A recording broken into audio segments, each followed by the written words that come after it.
मैं आपको कराऊंगी लेसन 6 के अति लघुत्तरात्मक प्रश्नोत्तर। अब लेसन 6 का नाम है बेटा हमारे चारों ओर के परिवर्तन। हमारे चारों ओर क्या होता रहता है बेटा? परिवर्तन होता रहता है। जैसे हमारे बाल बढ़ते रहते हैं, आपने देखा हम पौधा लगाते हैं वो वृक्ष बन जाता है, तो सबकी आपके हाथ पैर भी बढ़ते रहते हैं, है ना। आप जैसे गुथा हुआ आटा लेते हैं उससे आप रोटी बना सकते हैं, दूध से दही जमा सकते हैं, दूध से पनीर बना सकते हैं। ये सब क्या होते हैं बेटा? हमारे चारों ओर के परिवर्तन। चारों ओर मतलब चारों तरफ के। तो उसी के ऊपर हमारे क्वेश्चन आंसर है। अब फर्स्ट क्वेश्चन है आपका, क्या होता है जब हम गुब्बारे में हवा भरते हैं? तो गुब्बारे को देखा होगा बेटा, जब गुब्बारे में हवा भरते हैं तो क्या हो जाता है? यह फैलता है और आकार में बढ़ जाता है। क्या होता है बेटा? गुब्बारा फैलता है और आकार में बढ़ जाता है। ठीक है बेटा। नेक्स्ट है आपका, क्या पकी हुई रोटी से दोबारा गुथा हुआ आटा बनाया जा सकता है? अब रोटी पका लिया आपने बेटा, जब आपकी रोटी पक गई तो क्या उससे आप दोबारा आटे को गूँथ सकते हो? नहीं ना बेटा। तो क्या आएगा? नहीं। क्या आएगा बेटा? नहीं। ठीक है।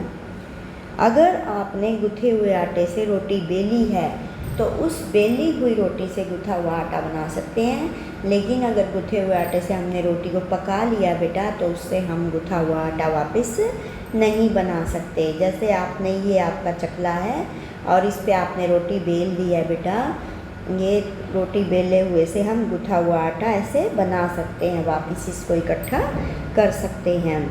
लेकिन अगर रोटी पक गई है तो उससे हम दोबारा गुथा हुआ आटा नहीं बना सकते।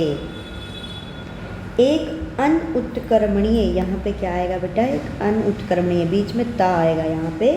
अनउत्क्रमणीय देखो ऐसे लिखते हैं, अनउत्क्रमणीय परिवर्तन का उदाहरण दीजिए।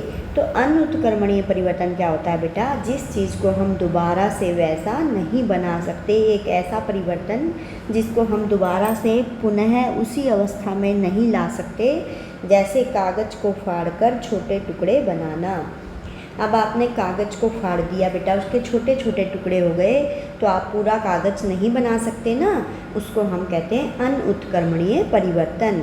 लेकिन यदि आप कागज़ से बॉल बना देते हो, नाव बना देते हो, आपको बनानी आती है ना बेटा, कागज़ से यदि आप बॉल बनाते हो, नाव बनाते हो, तो उनको क्या करते हैं? वापस हम खोलकर उस कागज़ को वैसे का वैसे बना लेते हैं।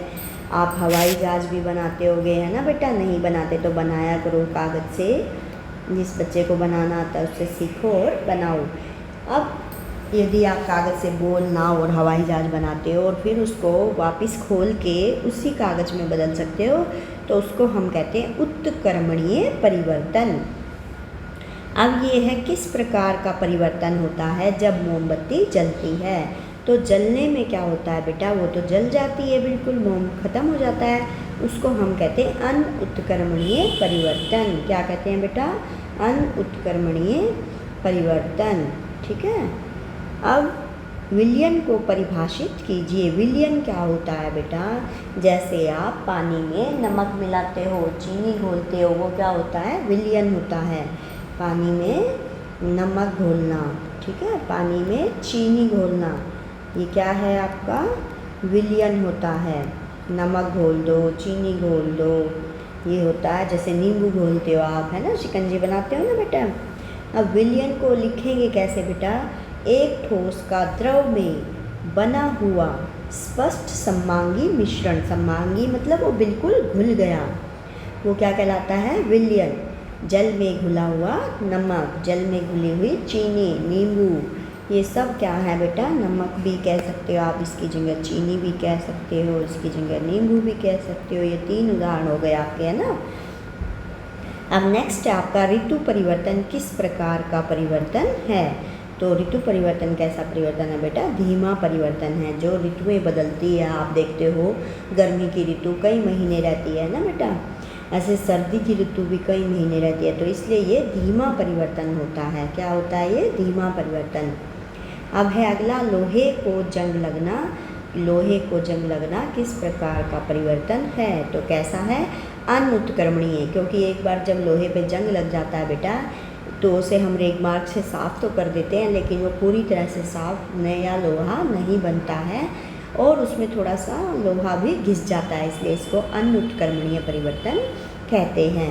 क्या कागज़ का जलना उत्क्रमणीय परिवर्तन है या अनुत्क्रमणीय? वही बेटा इसमें ता आएगा बीच में। तो कागज़ का जलना कैसा है? अनुत्क्रमणीय। क्यों बेटा अनुत्क्रमणीय क्यों है?